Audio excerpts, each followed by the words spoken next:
north to south, coast to coast, excuse me, around the world. This is the Wells Report. Greetings, my name is John David Wells. What do we do here? We report the news, honestly, truthfully. We analyze the news for fact and bias. We point out both. In short, we de-propagandize the news. And we also make commentary. That's not the news, nor is it propaganda. It's simply my opinion. Just my opinion. And of course, everything I say from an opinion standpoint, even my reporting of the news, is debatable. So it's news, analysis, commentary, and debate. It's what we do here on the Wells Report. If you were watching last hour, the hour came to an abrupt end when our neighbor had an electrical problem and our electric company cut the power to this studio for my neighbor, who we adore, to get her electricity back. So we lost ours in an effort to make sure that she had hers. And so we do have electrical power at this moment. Hopefully it will remain for quite some time. In the meantime, if you missed last hour, what you should do is go back and take a look at it. And the reason is because that's a pretty good hour, if I do say so myself. But it was a departure from the Wells Report as normal. In other words, instead of just reporting the news, what I ended up doing was reporting. I started off with an editorial about the Republican Party and its maddening ability to snatch defeat from the jaws of victory. And I asserted that the Republican Party is not fit to lead a great nation. I will point out to my fellow Republicans, I'll point out to my fellow Republicans that indeed the Republican Party is simply a creature in and of itself and very, very little else. In other words, they don't represent us. They believe that because they are, I guess, more enlightened than the rest of us, they believe, for whatever reason, as maddening as it may be, that they will negotiate on our behalf with the Democrat Party to get a better deal. That's not what we need. We need a party that will, like the Democrat Party, do what is necessary to lead this nation. And that is exactly what they've done for the last 2 years. And in that last 2 years, 75% of the American public believe the country's on the wrong track. And yet, the Republican Party was able to defeat themselves. What I said last hour, and I'll reiterate here and then move on to the news. What I said is that the Republican Party, in their search for candidates of character and candidates who are willing to do the right thing because it's the right thing, have indeed chosen to be nice guys. Nice guys finish last. And I think the best way to say it is that Chuck Schumer will remain the leader of the greatest deliberative body in the history of the human endeavor. And Mitch McConnell will lead a party comprised of the highest quality, sterling character-filled losers. Because that's what they do. And that's what they've done again. There is no excuse. And I'm not the only one saying it. Last hour, I was discussing how many people in the Republican Party are now pointing at their own and saying, gosh, you know what? The Republican Party is dead. This was something I foretold years ago. I said that if the Republican Party didn't start doing the people's business, it was over. And quite literally, the Republican Party is over. This according to Tom Hawley, the senator from Missouri, Marco Rubio, Ted Cruz, the so-called firebrands of the Republican Party. They're not firebrands. They're Americans. Everybody above them in leadership, they're Republicans, not Americans. Arguably, you can say the same thing about Democrats. They're Democrats, progressive, leftist, they're not Americans either. They're sociopathic in their demand for power, and they will do whatever's necessary to do it. As I said last hour, you got to watch that hour, by the way, at least in my humble opinion. Last hour, I said Mitch McConnell is looking for candidates of quality. Well, he's got the highest quality band of losers in the United States Senate. They may be losers, but they're the best possible quality losers. Yeah. Anyway, that being said, they want to move on with party leadership elections. Well, the election isn't over yet.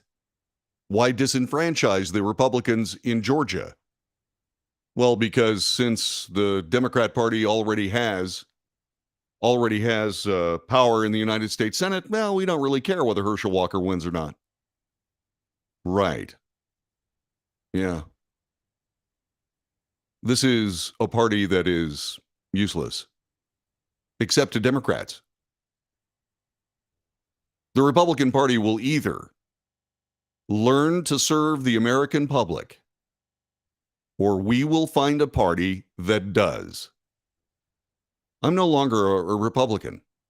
I gave up on the Republican Party a long time ago. I'm a constitutional conservative. That does not mean, by the way, that I'm some right-wing nincompoop. You see, I believe the Constitution of the United States allows for Democrats, as long as they're Americans. Search your mind, whether you're Democrat or Republican or someone else.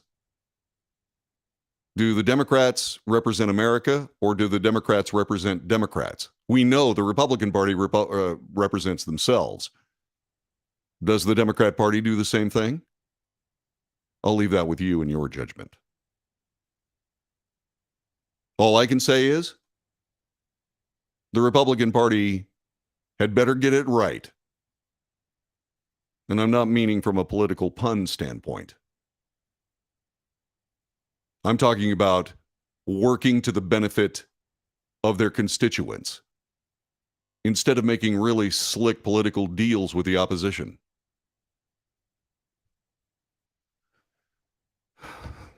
There you go. So that's what I said last hour. And what are we going to say this hour? Well, we're going to continue with what we were talking about last hour. And that has to do with Republicans saying to themselves, wait a minute, how did we get here? How are we going to get away from here? And these come from, arguably, people who come from the show me state. How appropriate. This from Fox News. Incumbent Senator Josh Hawley and Missouri Senate hopeful Eric Schmidt each said today that if the Republicans take control of the U.S. Senate, they won't support Senator Mitch McConnell for another term as leader. At a rally for Schmidt in Springfield, Hawley told a gaggle of reporters he prefers a fresh face for leader, citing disagreements with McConnell on all kinds of things, not the least of which funding Ukraine's defense against Russia and spending legislation. I don't imagine I will, no, said Hawley when he was asked if he would support McConnell. I'm not sure any other senator will run or not. Nobody's indicated they would, but my view is we need new leadership in that position. Well, how about this, Senator Hawley? Why don't you find the stones to step up to the plate and run? Why don't you say some of the same things I would? I swear if I was in the United States Senate, you would have already seen what I just said on a much bigger political platform than the Wells Report. I was going to say news platform, but there is no news except on this broadcast that I am aware of. The rest of it is simply the go along to get along political press. Most of it Democrat, most of it leftist, most of it progressive, most of it un-American, in my view. So once again, and I pointed this out also last hour, Senator Hawley does make a brave noise. But when it comes right down to it, I'm not sure whether anybody's going to run against McConnell. but I'm not planning to support McConnell if he runs for Senate leadership. What are you waiting for, Senator Hawley? You waiting for a Democrat to tell you it was a good idea? Well, how about this? Why don't you listen to a constitutional conservative, Senator Hawley? It's a good idea. Then again, I probably don't count much because I'm just an American. And I'm certainly not a supporter of your party. I find what the Republican Party does with this nation is reprehensible. And I've said so for years. I even foretold the demise of the Republican Party if they didn't get it together. The 2022 election shows that Republicans have not gotten it together, nor will they.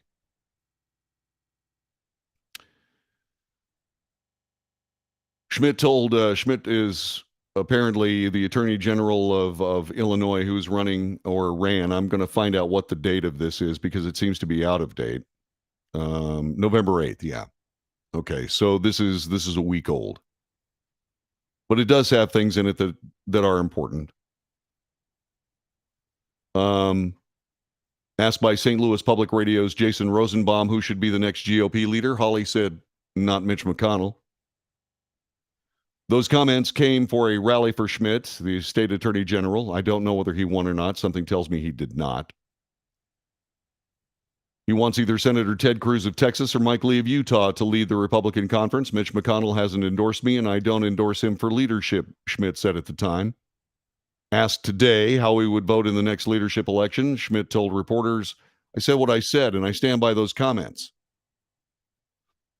McConnell, who is apparently 80 or 82, depending on who you ask, has been the Republican leader in the Senate for 15 years, both in and out of the majority.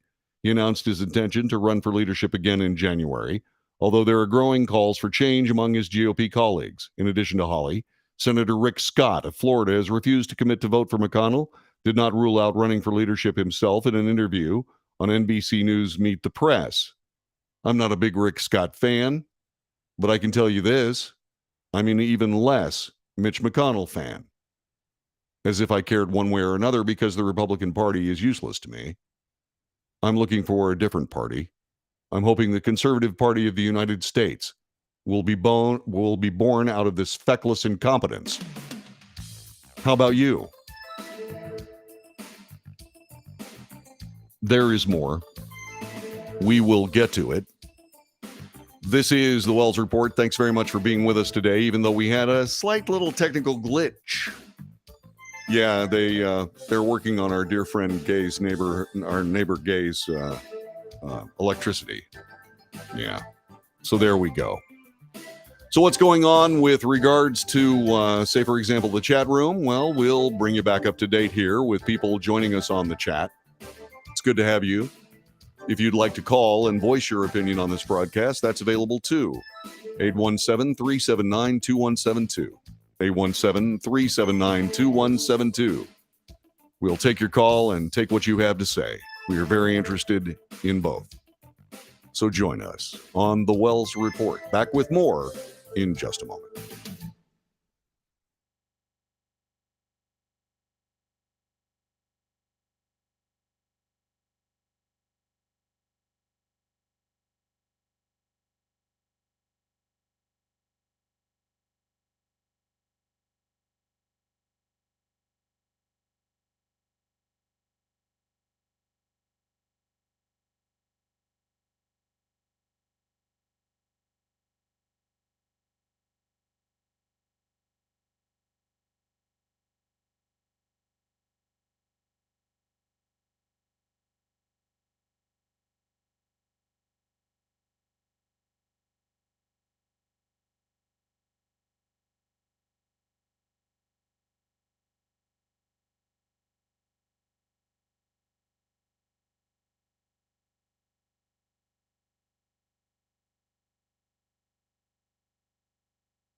This is the Wells Report. My name is John David Wells. Our telephone number is 817-379-2172. Thanks very much for joining us.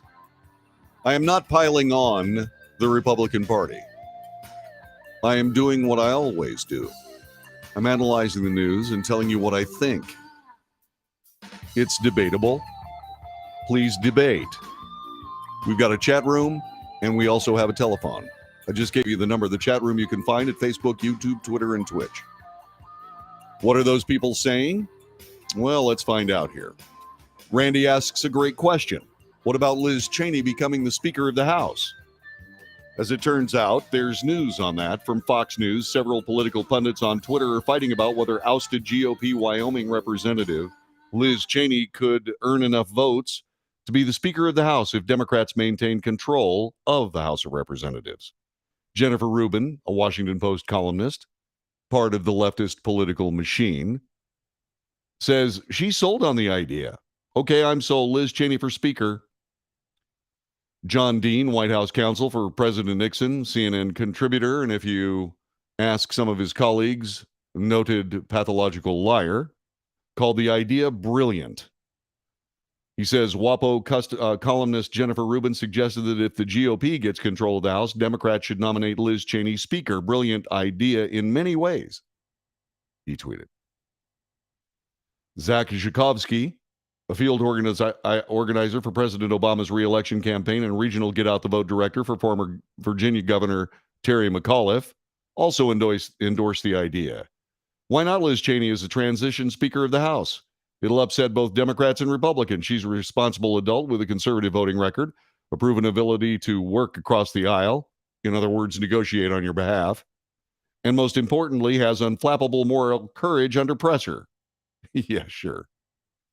The idea did not get a warm endorsement from everyone. Representative Marjorie Taylor Greene said Cheney will be looking for a job, but it shouldn't be one in Congress. There will not be a Liz Cheney speakership. She's looking for a job, but she won't get that one. Any Republican who would vote for Liz Cheney would be voting for the Biden agenda. She's correct.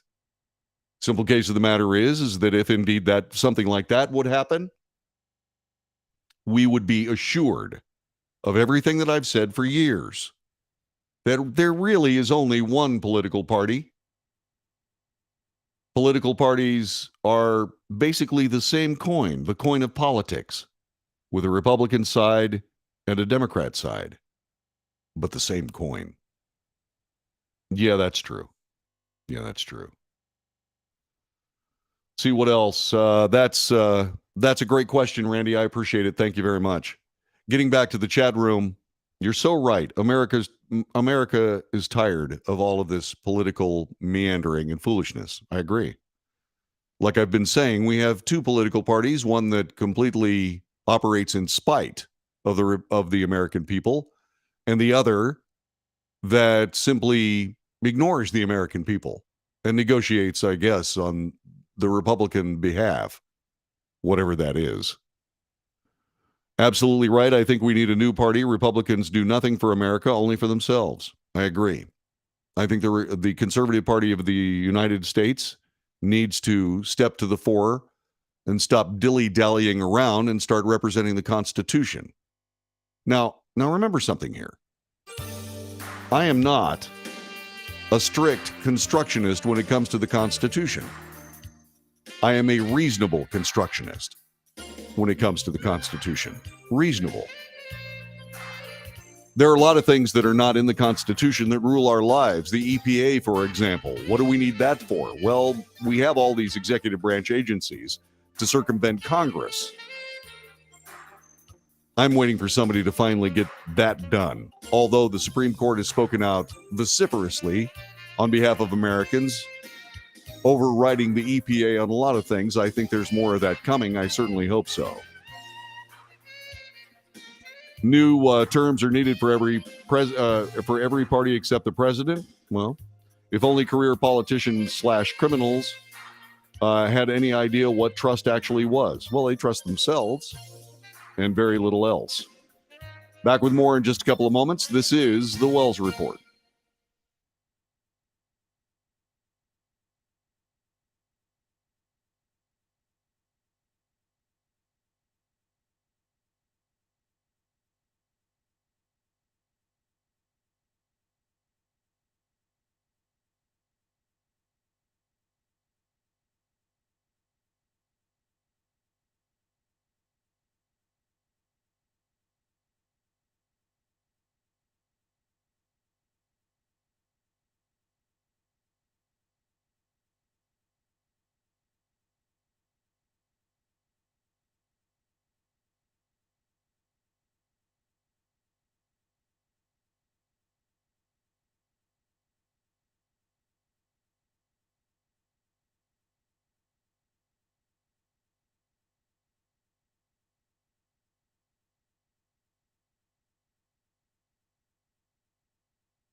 This is the Wells Report. My name is John David Wells. Our telephone number, 817-379-2172. Please support this broadcast. I'm asking you because this is an independent voice. All of the things that you see on this broadcast and some of the things you don't see on this broadcast are provided without a whole lot of money. You probably figured that out already. And we could use some. More about that in a moment. You don't have to spend a dime to actually support the broadcast. If you're watching this on a platform, please subscribe to the show. If you also find value in it, please share it with your friends. Give us a thumbs up or a like. Those go a long way. And yes, if you'd like to donate to the cause, please by all means do. Go to patreon.com/The Wells Report. I just put up the first hour of this broadcast on that platform. It was an editorial, a piece discussing the Republican Party and its now shortcomings made plain. It is not a party fit for leadership of a great nation, which is why they'll do anything to avoid it. It's time for us to allow them to have that part of American politics that firmly stakes out the middle and negotiates on behalf of the American people as they see fit. But we need a party to represent conservatism in the United States, an adherence to the Constitution, Bill of Rights, a belief in the actual defining document of this nation, the Declaration of Independence. That's what we need, and we don't have it because the Republican Party has long been called the best repository of conservative thought in the United States. They have abandoned that charter. And we should agree that they've abandoned it and move on. For those people listening to this broadcast who were members of the Tea Party, it's time to change it to the C Party. Those people that voted for Donald Trump as a Republican may want to consider voting for Donald Trump as a conservative, a member of the Conservative Party of the United States. While I believe that Donald Trump's attempts to try to rehabilitate the Republican Party into something resembling an American political party as opposed to an American negotiating party for the Democrats, then I would suggest that you might want to take a look at making that change yourself. The Conservative Party of the United States would stand for the Constitution of the United States and fight all legislation contrary to that document. We don't have that in the United States, and our country is worse for it. Getting back to the chat room we were talking about here, we were talking about the fact that the Senate is actually considering having their leadership elections even before the election is over. Tom Hawley of Missouri, Ted Cruz, Mike Lee, Marco Rubio, they are not willing to, apparently, they may change their mind because it is, after all, the Senate. They are unwilling to vote for leadership until the election is over. I hope they stick to their guns. I'm not exactly sure they will, but I can dream, can't I? See what else is going on. Cleo says, I was talking to other people at work at the local level. She is active in local Republican politics here in Texas. She works for the Republican Party. We become very upset because we feel the work that we do, we work very hard, and then at the national level, our leaders continually let us down again and again. Talking about Rick Scott, seemingly the only one with stones enough to actually stand up to Mitch McConnell in his search for yet more political power or continued political power, and says Rick Scott ought to sit this one out. I'm not a big fan of Rick Scott, but at least he has the stones to stand. That's good. Let's see, regardless of how this turned out, we know why. Whatever happens, whatever comes up, and you're allowed to vote on it, vote in 2024. It's not that far away. Find out who's running. Find out who's in the party. When one person only stands out, there's a reason. True. Vote for the right person. Please don't make it a politician this time. It's time for us to vote for ourselves. The politicians will elect themselves. It's time for us to do the same thing. Cleo says, I wish JD would run for either the Texas House or the U.S. House of Representatives. We could easily find funding for him. I'm not sure that you're aware, Cleo. Thank you, by the way, for the very kind words. I'm not exactly sure that you heard what I said earlier, that this show is seemingly worth every dime people pay for it. I can think of a lot of great ways, as you can see around me, I can think of a lot of great ways to waste money. And wasting other people's money while being less painful than wasting my own. I've thought about running for the Republican, not Republican. I've thought about running as a conservative. That is the quickest way to gain the attention of the Republican Party, is to be a third party candidate. That is the quickest way. And I have thought about doing it. But the thing about that is this, and I'm just going to jump into this. We'll probably see, if I ever do run, we'll see this tape again, or this video again. I said earlier that the Republican Party needs carnivores. I am one of them. The Republican Party needs people that will fight for Americans, not Republicans. I am one of those as well. Would I pass the Mitch McConnell character/quality test? No. But that's okay, because I'm not willing to be a part of Mitch McConnell's high-quality band of losers anyway. And that's not sour grapes. That should be a stinging recrimination on the lack of guts that the Republican Party shows. Candidate quality. The Democrat Party just elected a man with a broken brain. They also, by the way, elected someone who's dead. I wonder if the dead guy could pass McConnell's quality candidate test. No, I would be the guy that says what I say today, what I have said today. I have no interest in any way, shape, or form in furthering the aims, whatever they are, of this Republican Party.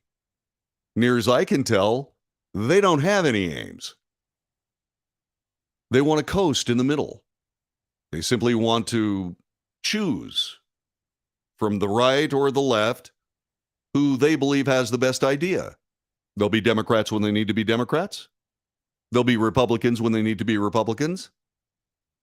But they'll never be Americans when this nation needs Americans. I'm one of those. I'm not a perfect man. I have flaws. But you know what?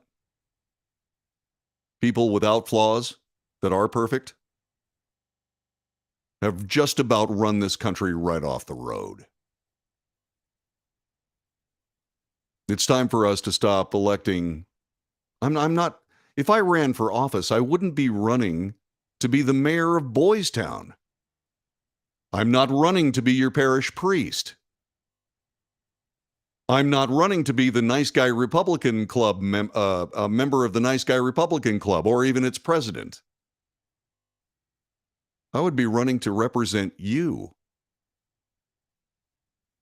And that is all. My ambitions have nothing to do with power, except to make sure that you wield it. As I said, my issues, my enemies would come out of the woodwork in droves and say all manner of things, but those aren't the issues confronting this nation. This nation is $31 trillion in debt. This nation is being run by a bunch of people that seem to want to make deals with our enemies. The president said so today. More about that coming up in the next hour of the Wells Report. Running for the House of Representatives would simply be an exercise in just how awful someone could make me look. The gangster mentality of mainstream politicians. I mean, look what they did with Herschel Walker. The hypocrisy. The just plain lies. My goodness gracious, he paid to end and terminate the pregnancies of maybe 2 women, which should make him a hero as far as Democrats are concerned, right? I mean, after all, they facilitated what that party stands for. I mean, Herschel Walker is somebody who obviously adheres to the Democrat credo of convenience before babies. Would I say things like that? Yes, I would. Why? Because I don't give a tinker's damn whether Nancy Pelosi thinks she can work with me or not. I don't care.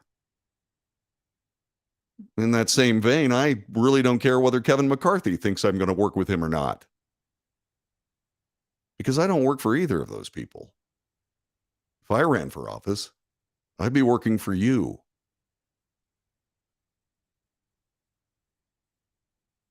The flaws that I have in my life taught me things that are absolutely invaluable to me. I learned from my mistakes. I also learned from what other people think are mistakes, but actually are not in my life and world. Because you know what? I'm a grown-ass man. I have learned the harsh realities of trying to live up to someone else's code. And so I live up to my own. Unafraid. Unabashed. And completely uninterested in someone else's judgment. The people who know me, my friends, my dear, dear friends, and my wife, those are the only judgments I care about. And those people that would find me wanting on some basis or what have you, you walk a mile in my shoes. And when you get finished, you'll take off those fancy shoes of yours and look at your feet that have been reduced to something resembling a shredded octopus. I've been hit by trains, and I'm still here. And I will always be here. But running for office in this political climate, I would run through those people like a wraith. One of my friends is a member of the House of Representatives. Arguably, I had something to do with her running for office to be in that chamber in the first place. And she doesn't let me forget it either. Do you know what she called it? She called it an S show. She said, this is a show up here. That's what she said. I wouldn't put up with that for love nor money, nor favor making, nor anything of the kind. I wouldn't put up with it. I'd stand right there in front of God and everyone, all the leadership of both parties, and I would say, I'm here to do the people's business. And frankly, I don't care whether the people that support me are Democrats or Republicans. As long as they're Americans, they're going to see it. And I'm going to say one more thing. Anybody who wants to catalog my shortcomings, I could not possibly do worse than you. Will I run for public office? Will I run for the House of Representatives?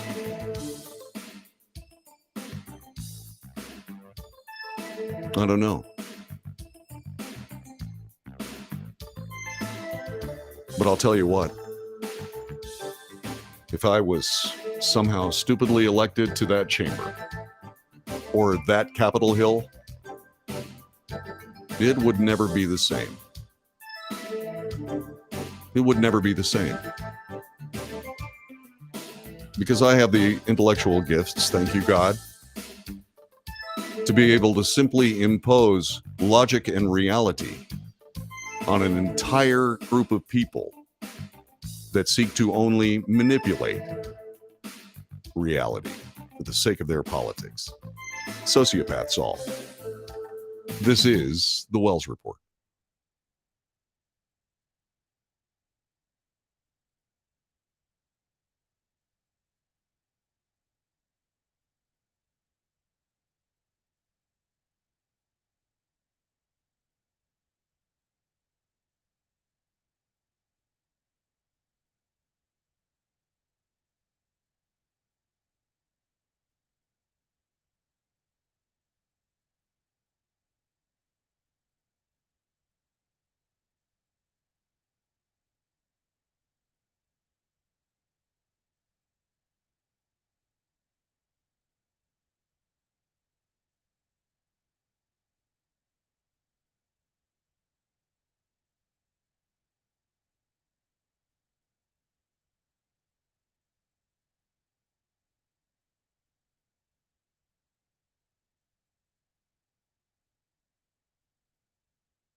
This is the Wells Report. My name is John David Wells. My telephone number is 817-379-2172.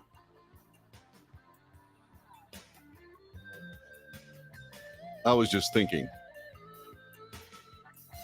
if I was elected to the House of Representatives, I would give new meaning to the word maverick. Not because I just want to be a pain in everybody's butt, but because the government of the United States, as it currently stands, is a pain in everyone's butt. And at least they'd have a taste of what that's like.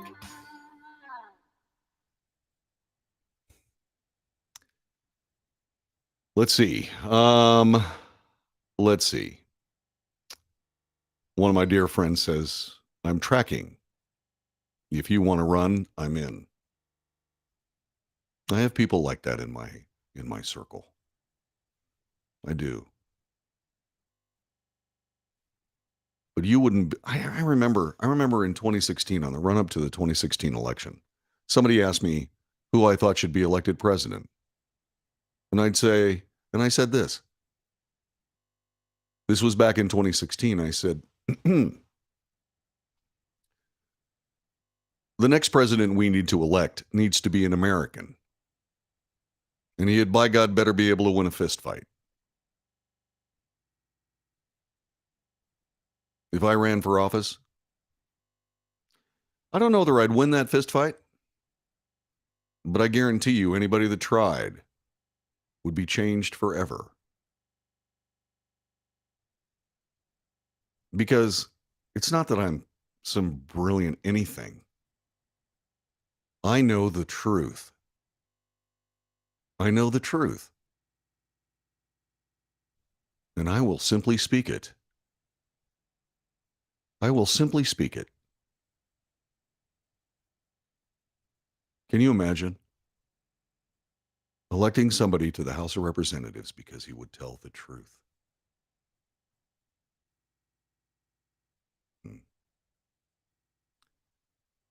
Margaret says, you're so right. We need a third party, a conservative party for the American people. I agree. Mike says, federalism is passé. Blue states fall in lockstep. True. It is ever thus. Let's see what else. It will be a great day when the names Pelosi and McConnell are forgotten. Don't forget Schumer. Ugh. Langston says a third party would save the nation. He is correct. He's a Democrat, by the way. A third party would save the nation. And the more sociopathic the current parties become, the more a third party is essential. Not just something that would be good. It's becoming essential.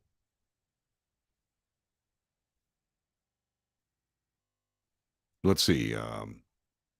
This same guy says, strong words, sir. I feel the passion. I believe that everything that is good in the world has American roots. I also believe that everything that's good in America has Texas roots. We teach Americans how to be Americans right here in this Lone Star State. It's true. Gary says, do it, John. Resist lobbyists. That's a good question. I'm going to say this. Lobbyists. In point of fact, I will talk with lobbyists as long as they're from the House of Representative districts I represent. Just like everybody else. If you're in the district, I'd love to hear from you. How can I help? As long as it benefits the people of the whatever congressional district I happen to be representing, I'll talk to you. Oh, I'm sorry. Who are you with? I'm sorry, that's not in the district. Not interested. Well, wait a minute, we're Texaco. Then send me your Texaco retailers. I want to talk to them. Well, wait, I'm with Facebook. Great. Are you in the district? No, we're Facebook. We're Meta. Great. Bye-bye now. Same thing with campaign donations. Same thing with campaign donations. If you're outside Texas, if you're outside the district I'm running in, I have no interest. But John, you won't be able to afford to run. Here comes that truth and logic again. If I can't afford to run to represent a particular congressional district in the United States of America because other money tries to overwhelm whatever work I choose to try to do, what does that say about this entire system? I'm not there to represent some monolithic corporation. I'm there to represent the people of whatever district this is.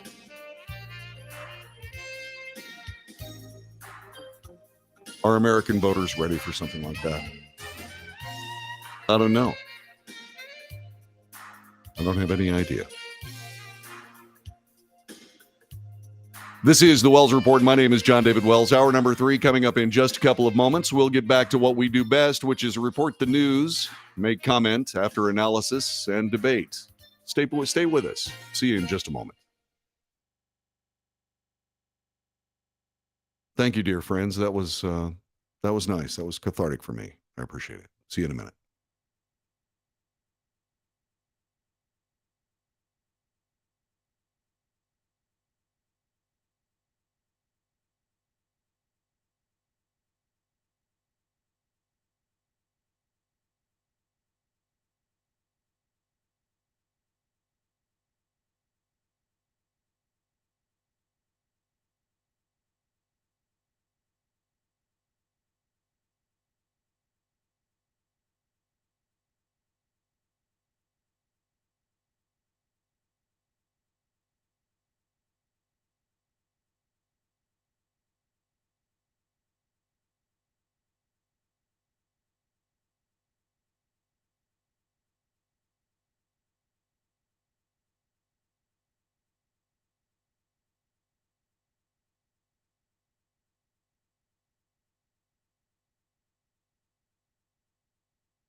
North to south, coast to coast, around the world.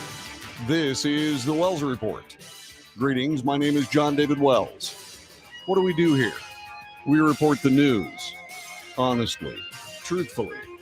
We analyze the news for fact and bias. We point out both. We de-propagandize America's mainstream media.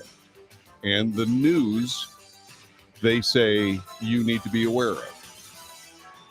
We make commentary. That is not news, nor is it propaganda. It is simply, hang on a second. Oh, somebody called me on the phone. Geez, okay.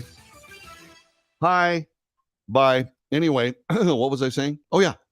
We make commentary. That is not news nor propaganda. It's simply my opinion, just as valuable as yours. And that leads us to debate. News, analysis, commentary, and debate. And the phone works. 817-379-2172. That's how you arrive at that debate. By all means, do so. The first couple hours of this broadcast today had to do with an editorial in hour number one regarding the current state of the Republican Party and what I believe that party is and is not.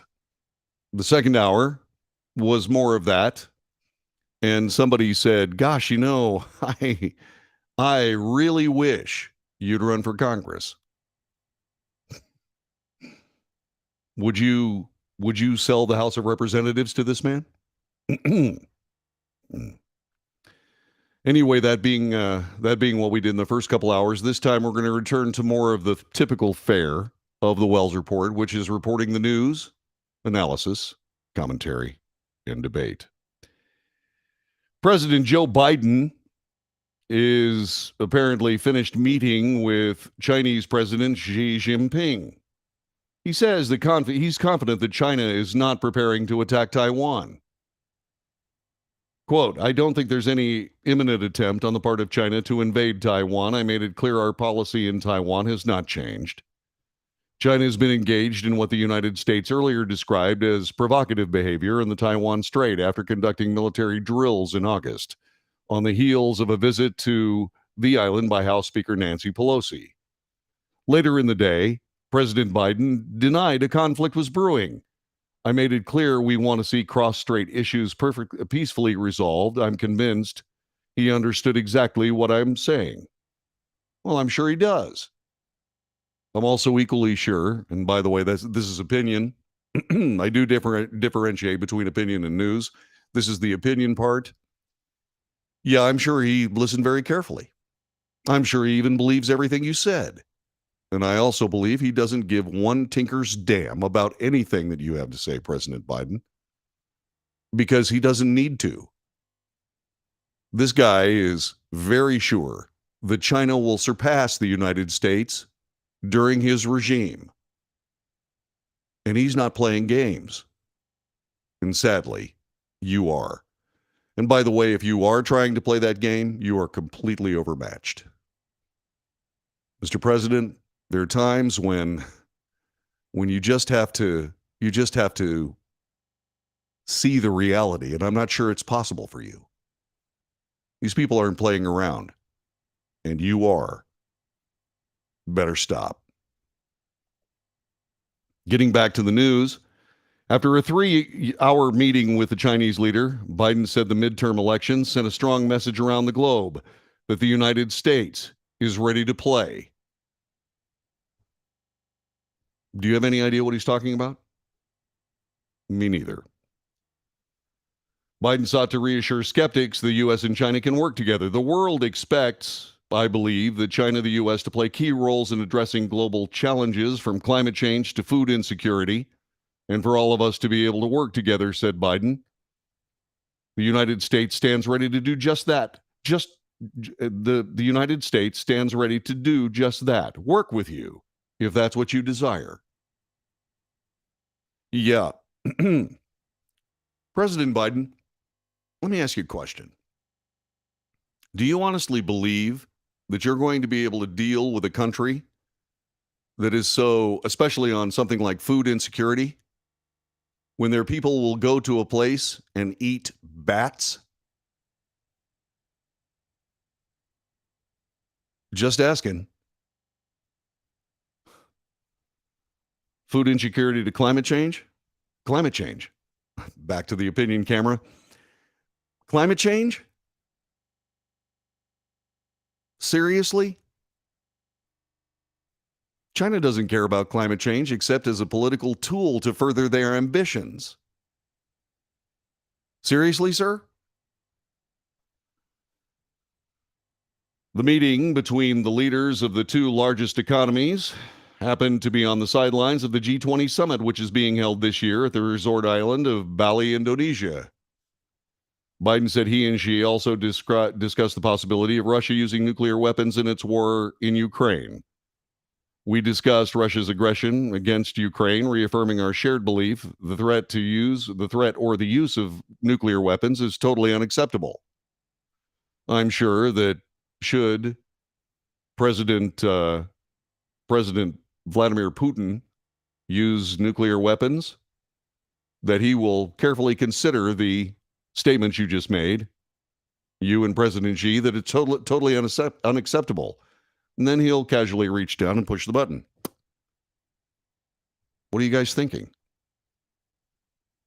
Biden told reporters that he also brought up North Korea. I made it clear to President Xi Jinping that I thought they had an obligation to attempt to make it clear to North Korea they should not engage in long-range nuclear tests, adding that if it did, the U.S. would take defensive actions.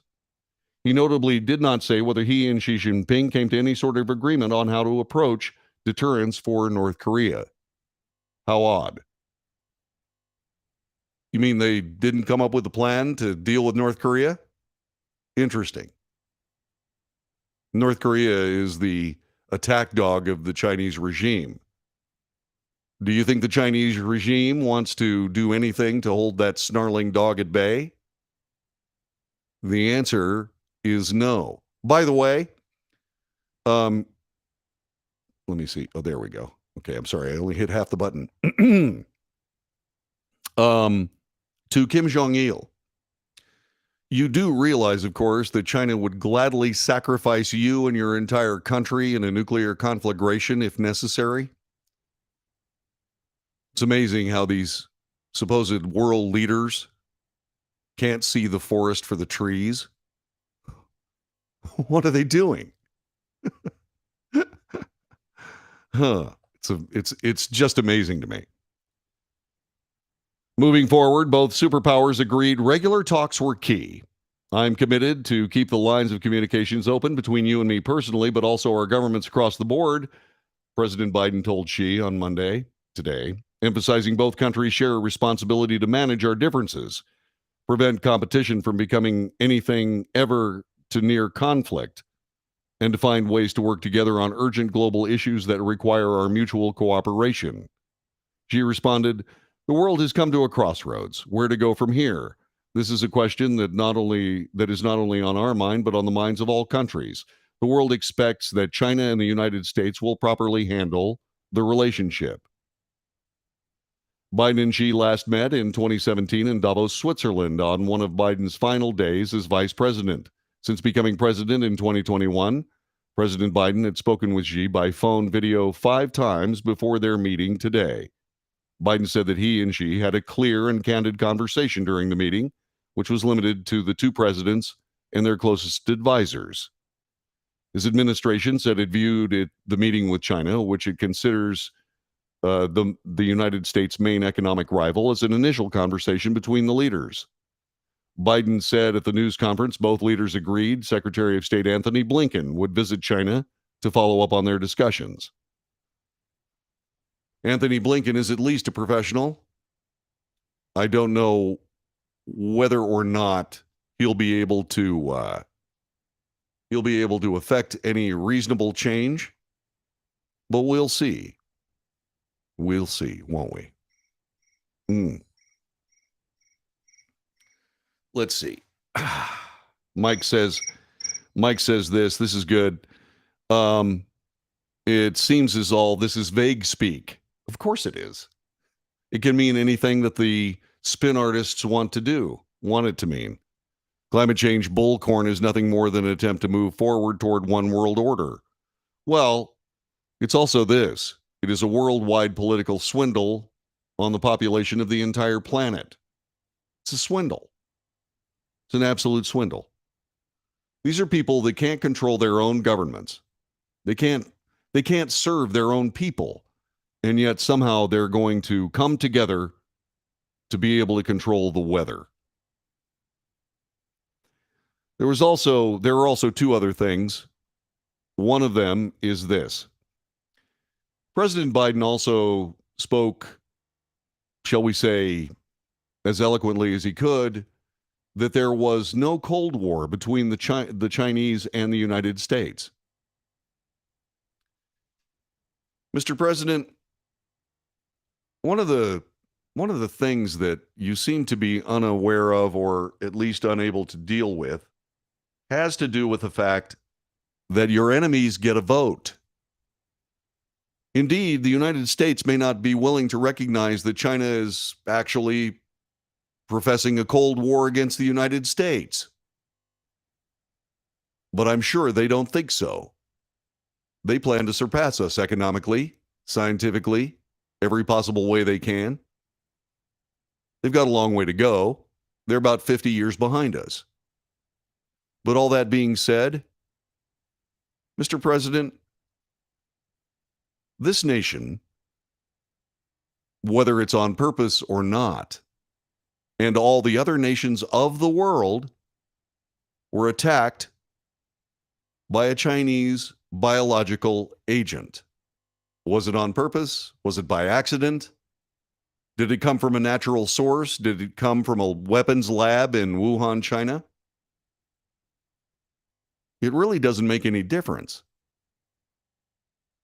Because regardless of whether or not you believe you're in a Cold War situation with China, that's a biological attack on the entire world with what is a near perfect biological weapon.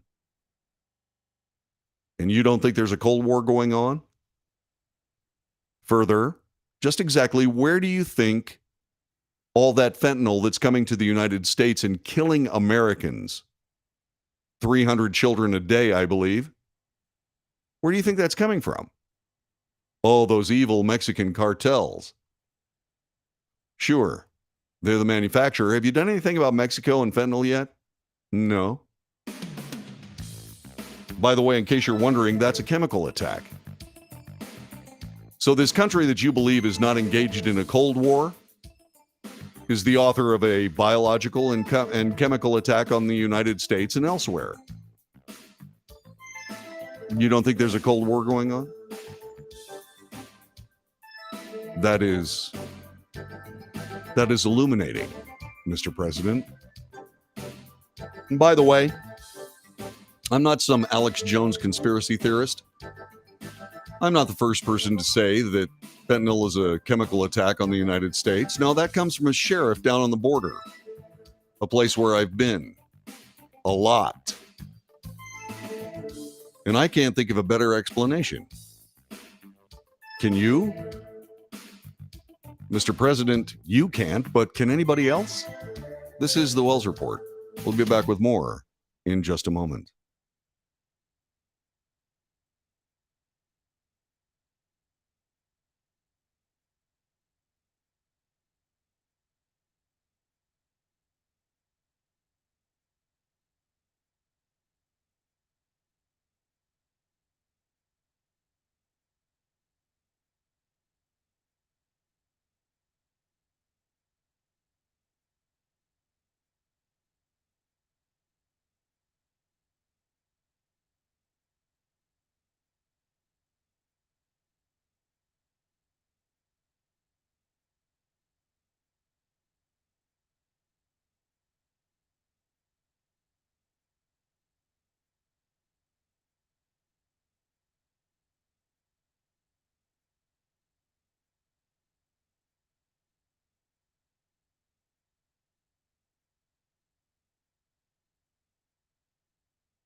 This is the Wells Report. My name is John David Wells. Our telephone number, 817-379-2172. Then the president, in his press conference from Bali, Indonesia, made news again, and not news that he wanted to make. Clean up on Air Force One. Check this out. But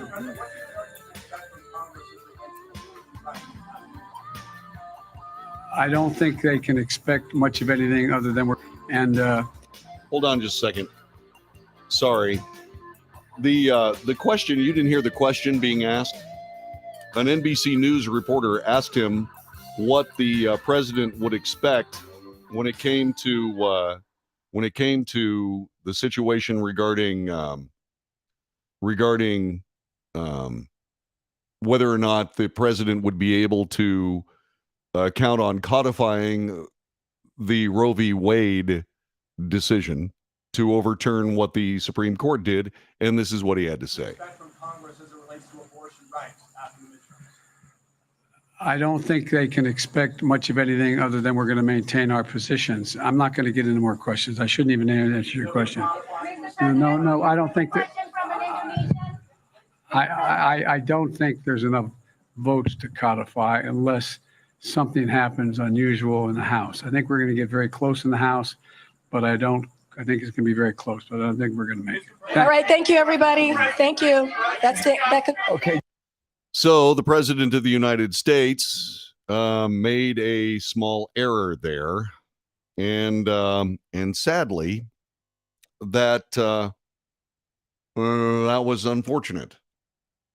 So the president said he doesn't believe he's going to have the votes to codify Roe v. Wade. That means pass laws that guarantee abortion rights, whatever they happen to be at the time. And so, once again, the president decided to speak when he shouldn't have, and you could hear his handlers immediately trying to end the exchange. And the president knew that he had made a mistake. He waved his hands and said, I shouldn't have said anything. I should have answered your question. Correct. He shouldn't have answered the question because he's not capable of doing so. And so here we are with our president essentially doing what it is that he does best, which is something that President Obama said that we should all pay attention to, which is never underestimate the ability of Joe Biden to F things up. And he did it again. But thankfully, it was on the world stage in front of everyone. My fellow Americans, my fellow citizens,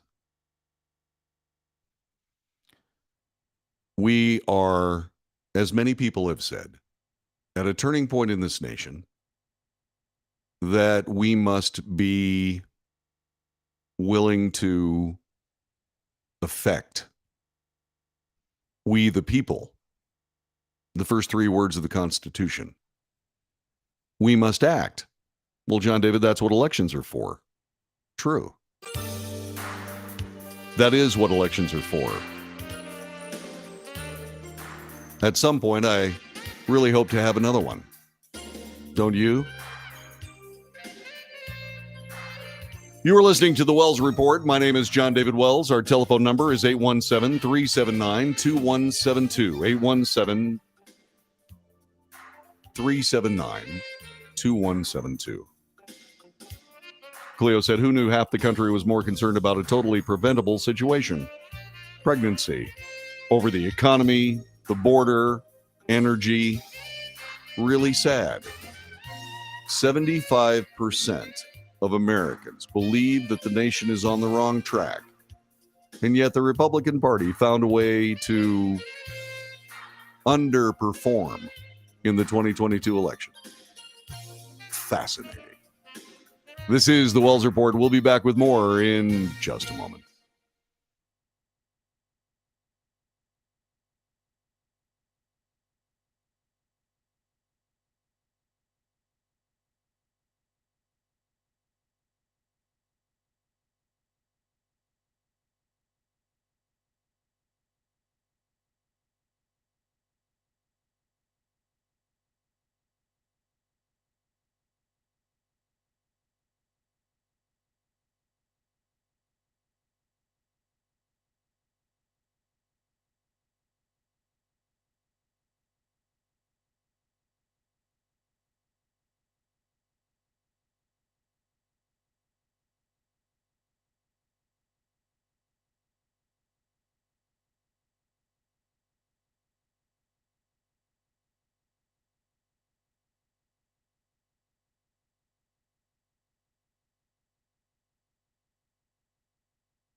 So occasionally I'm a little late getting back to the old radio show or podcast or broadcast, whatever this is. Oops. This is the Wells Report. My name is John David Wells. Thanks very much for being with us today. Getting back to the news, we were just talking about the President of the United States thinking that he's not going to have the votes to codify Roe v. Wade, which, of course, he's been running on, along with the Democrat Party, for this entire election season. Strange, isn't it, that the politicians of the United States just aren't going to be able to come through with what they keep talking about? Yeah. Let's see. Mike says abortion rights are over. The election is over. True words by a true American. See what else. Gary says the president is a sock puppet. My goodness gracious. What a terrible thing to say, especially when the president is a meat puppet. I was joking-ish. Okay, I wasn't joking, but yeah. Let's see, what else? Who knew half the country was more concerned about a totally preventable situation over the economy, the border, the energy crisis? Really sad. That's what Cleo says. She also says people complain their personal freedoms are being trampled on, yet real personal freedoms, as outlined by the Bill of Rights, seem unimportant. More people were upset with Elon Musk buying Twitter. How many coal-fired power plants has China put online in the last 10 years? Yeah, Joe, China is really concerned about climate change. You dunce. Gary replies to Cleo. He says, well put, indeed. JD, oh, there you are. Yeah, sorry. I was late. It happens from time to time. Sorry. Moving on.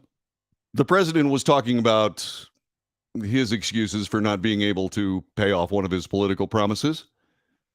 And as we come to this particular segment of the Wells Report, the Fox News folks report that as Republicans inch closer to capturing a majority of seats in the U.S. House of Representatives, there are still 19 races yet to be called that will determine how close the margins could be for the party should it ultimately prevail.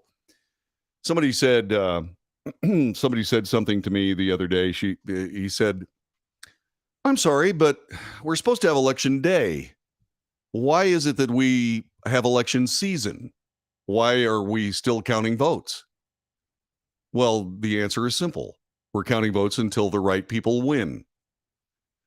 That's the way it's happening. Yeah. One of these days, someone, maybe like me, will say, there should be an election day, not an election week, not an election month. Although I have no problem with a runoff election in Georgia. That's up to the people of Georgia. That's okay. But all I can say is that there should be an election day.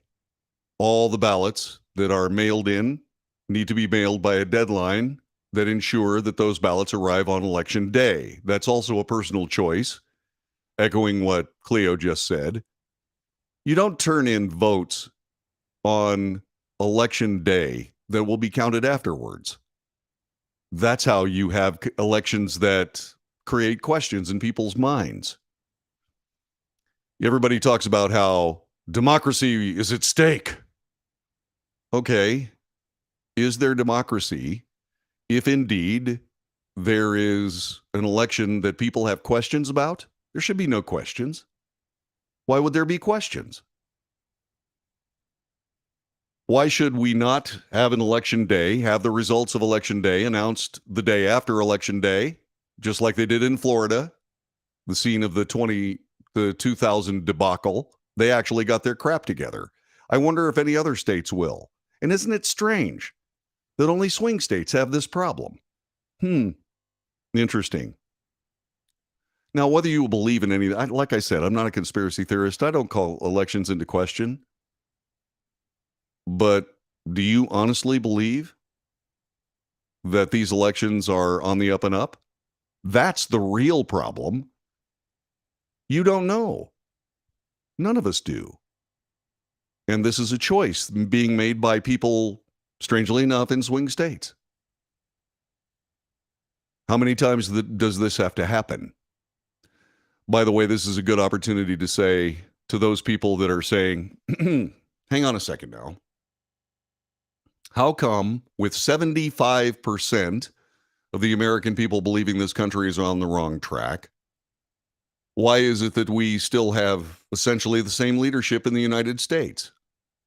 Well, it's because apparently it has to get worse before people decide to fix it. We, the people, decide to fix it.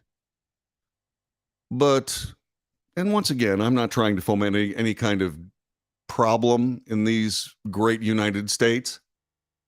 When 75% of Americans agree the country's on the wrong track and you continue with doubling down on your policies, you know, that's how real problems get started. We fought a revolution over that a little less than 250 years ago. Do you honestly believe that that particular idea has left the consciousness of 75% of Americans? Some people in Washington, D.C. need to start thinking a little bit more about history and what happens in nations where 75% of the people dislike what's going on in government. Don't you think? Let's move on. A political party must win 218 seats to win a majority in the 435-seat body, a feat appearing to be within the grasp of the GOP, who have won 212 seats so far. Here are the remaining votes. Here are the remaining races. The Alaska's at-large congressional district has been rated by Fox News Power Rankings as lean Democrat due to the state's newly implemented ranked choice voting system, giving incumbent Democrat Representative Mary Peltola an advantage against her Republican opponents, former Governor Sarah Palin and Nick Begich. Peltola leads the first round of the vote, with Palin in second and Begich in third, but failed to secure 50%, meaning those who voted for the candidate with the least number of votes will have their second choice vote reallocated to the other candidates until one reaches 50%. The second round tabulation is scheduled to take place Wednesday, November 23rd. Election season. Maine similarly implemented a ranked choice voting system following a statewide referendum in 2016. Incumbent Democrat Representative Jared Golden failed to reach 50% of the vote last week, but is currently leading former Republican Congressman Bruce Poliquin, who represented the district from 2015 to 2019. The second round tabulation is scheduled for Tuesday, November 15th. That would be tomorrow. Fox News Power Ranking rates the race as a toss-up.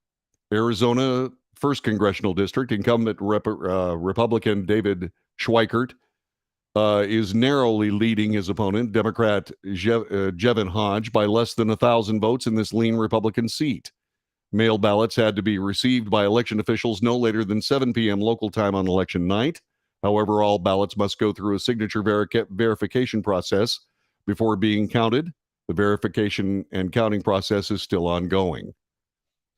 In the Arizona 6th, Republican Juan Ciscomani currently holds a lead of less than 2,000 votes over Democrat Kirsten Engel. Much like the 1st District, all mail-in ballots need to arrive no later than 7 p.m. local time on election night and must go through signature verification before being counted. The verification and counting process still ongoing. Fox News Power Rankings rated the race as lean Republican. By the way, let's talk a little bit about this particular circumstance in Arizona. Arizona is one of these states that I was just referring to, the swing state that somehow continues to have problems with their elections, and they're all self-caused. And so what we have here is we have a circumstance where, once again, we don't have clear winners. And we need clear winners. This needs to be a clean process, and it most assuredly is messy, out of control, and nuts, simply because we don't have a winner yet, and it's nearly a week after Election Day. What are we doing? What are we doing here? Well, what we're doing is tolerating it. We the people, I mean. We're tolerating this. Why is that? I just don't. I'm having a problem with the Arizona ideology when it comes to voting. I mean, seriously? It's time for us to stop playing around with all this and actually get to the business of America, don't you think? California Republican Kevin Kiley holds a commanding lead over Democrat Kermit Jones. However, approximately only a little half of the ballots have been counted in the likely Republican race. California accepts mail-in ballots for the week following Election Day, although the ballots must be postmarked by Election Day. Similar to Arizona, California ballots also have to go through signature verification before being counted. In the California 6th, incumbent Democrat Representative Ami Bera is leading Republican challenger Tamika Hamilton in this safe Democrat seat. California 9, incumbent Democrat Josh Harder holds a large lead over Republican challenger Tom Patty in this lean Democrat seat. California 13, toss-up race. Among the tightest remaining is Republican John Duarte, narrowly leads Democrat Adam Gray by less than 90 votes. California 21, safe Democrat seat, still yet to be called due to an ongoing vote count. However, incumbent Democrat Representative Jim Costa leads Republican challenger Michael Mayer by more than 7,000 votes. California 22, another tight race. Incumbent Republican David Valadao leads Democrat challenger Rudy Salas by nearly 3,000 votes. Fox News Power Rankings rates the race as a toss-up.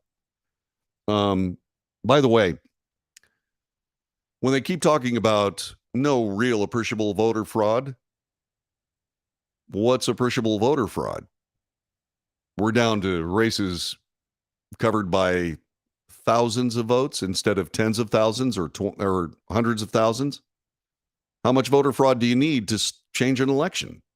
Once again, I'm not casting aspersions on the process. I'm saying that there are people asking questions. Are those questions out of line? I don't think the questions are. Somebody needs to do something to clean up this mess. Will California do it? No. No, because, well, they like it the way it is. Yeah. By the way, Alan Schaefer, who lives in Arizona, apparently. I think you do live in Arizona, right, Alan? He says Arizona's had the same voting system for over 30 years. It was never a problem until 2020 when Trump and his followers raised a stink because they couldn't accept defeat. Okay. All right. So let me ask you this question. Did any of the questions asked by these people that refused to accept defeat, did any of those actually get answered? It'd be one thing if the election process in Arizona was clean, but is it? Don't think so. Don't think so at all. But if it's okay for you, if you happen to live in Arizona, Alan, if it's okay for you, okay. But sooner or later, something tells me it's not going to be okay for you. Because if this is the way things are going to be, if this is the way we're going to run our elections, do you think that only one political party is going to figure it out and change and use it to their advantage? What are you going to do when the coin flips? What are you going to do? You're going to sit there and say, well, we've had the same process for 35 years. Man, it's always worked until now. Okay, I'll remember. I'll just remember. Getting back to California's safe Democrat seat in the 27th. By the way, the 27th, no, I'm sorry. I got that wrong. That's the California 34th. California 27th, incumbent Republican Representative Mike Garcia holds a commanding lead over Democrat challenger Christy Smith by nearly 15,000 votes. California 34, safe Democratic seat, tight race between two Democrats. California 41, incumbent Republican Representative Kevin Calvert holds a narrow lead over Democrat challenger Will Rollins in a likely Republican seat. Calvert leads with just over 4,000 votes. In another lean Republican race, incumbent GOP Representative Michelle Steele leads Democrat challenger Jay Chen by more than 12,000 votes. California 47, incumbent Democrat Katie Porter leads Republican challenger Scott Baugh by more than 5,000 votes in a toss-up. California 49, this toss-up race currently has incumbent Democrat Representative Mike Levin leading Republican challenger Brian Marriott by nearly 13,000 votes. Colorado 3, incumbent Republican Representative Lauren Boebert was not expected to have such a close race with her Democrat opponent, Adam Frisch, in this likely Republican seat. However, the one-term Congresswoman is narrowly leading the vote by little more than 1,000 votes. Mail-in ballots can arrive as late as Wednesday as long as they were postmarked by Election Day, meaning the count could continue later this week. Colorado 8th, Democrat candidate Yadira Caraveo narrowly leads Republican candidate Barbara Kirkmeyer in this lean Republican race, but like the 3rd District, mail-in ballots can arrive as late as Wednesday as long as they're postmarked by Election Day. We'll talk a little bit more about the balance of power and how it looks in just a couple of moments. You're listening to The Wells Report. Our telephone number is 817-379-2172. Back with more in just a moment.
This is The Wells Report. My name is John David Wells. If you find value in this show, share it with your friends. Subscribe to it on the platform you're watching it on. Or you can simply give us a thumbs up or a like or any of that kind of stuff. That really helps as well. If you'd like to throw some money at the broadcast, by all means do so. Go to patreon.com/The Wells Report. PATREON /.com/The Wells Report. That's patreon.com/The Wells Report. Costs you $1 a month. Not a bad idea. It would help. It would be very helpful. So if you would like to put your money where my mouth is, please do. Thanks. Getting back to the balance of power. In New York 22, this lean Republican race is waiting on a number of mail-in and affidavit ballots cast on Election Day to be verified and counted. Republican Brandon Williams narrowly leads Democrat Francis Cannoli by just under 4,000 votes. Democrat Francis Cannoli. So I guess you'd leave the gun and take the cannoli if you're a Democrat voter. Just checking it, just for whatever it's worth. And finally, Oregon 6th. Democrat Andrea Salinas currently leads Republican Mike Erickson by more than 4,000 votes. Mail-in ballots still being accepted and counted as long as they were postmarked by Election Day. Oregon conducts its elections primarily by mail. Fox News Power Rankings has this race a toss-up. So we'll see. That's the very latest. Okay? So let's talk a little bit quickly before we go about whether or not political migration is affecting the politics of the states where people are migrating to. There have been an awful lot of Californians frustrated with California moving to places like Nevada, Oregon, Washington State, Colorado, Arizona, and then immediately creating the same messes that they left because they can't help it. Don't ask me why. Lots of people are moving to Florida. Lots of people are moving to Texas. So far, we've held the blue migration at bay here in Texas. We certainly hope that continues. Although Texas is a very serious prize for the Democrats. If you own both coasts and you own Texas, you own the United States.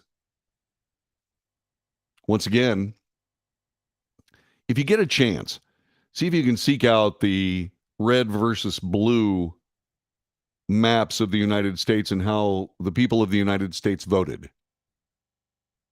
You will see a great deal of red and not so much blue.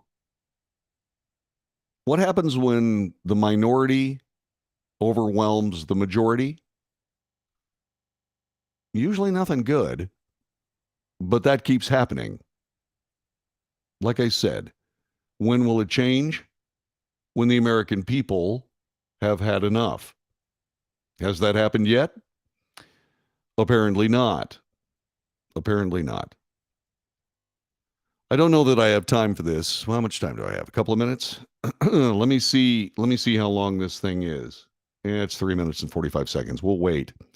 But apparently, a Biden official at the U.S. Department of Education previously shared a tweet which blasted what she referred to as white protesters for their activism against lockdowns in the early stages of COVID-19, while later on she posted a defense of pro-Black Lives Matter rioting. This according to her Twitter account.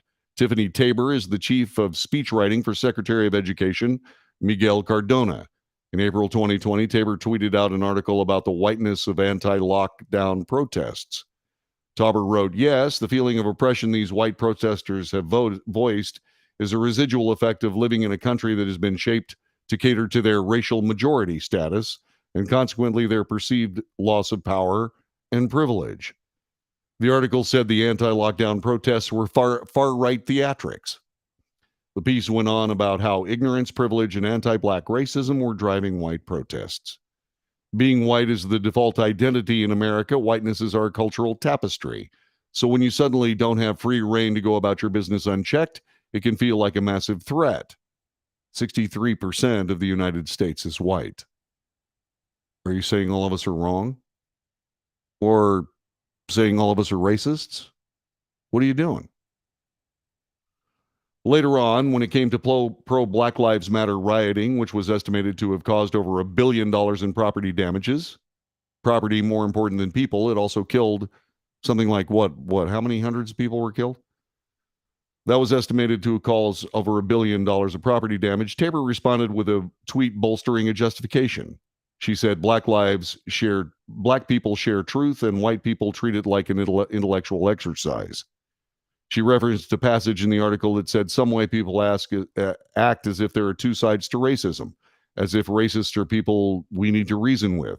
They fret over the destruction of property and want everybody to just get along. They struggle to understand why black people are rioting, but offer no alternatives about what a people should do about a lifetime of rage, disempowerment, and injustice.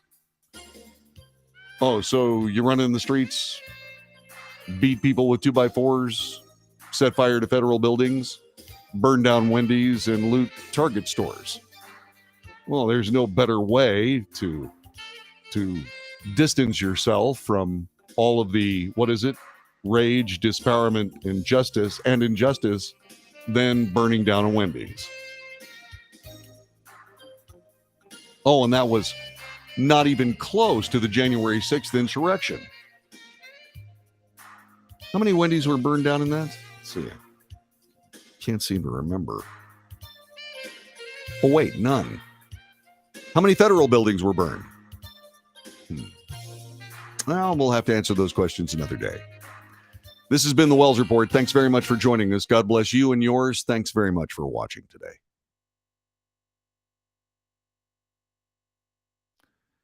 And so there you have it. Another broadcast. I hope you enjoyed it. To me, that was kind of a good one. Yeah. All right. God bless all y'all, okay? Yeah.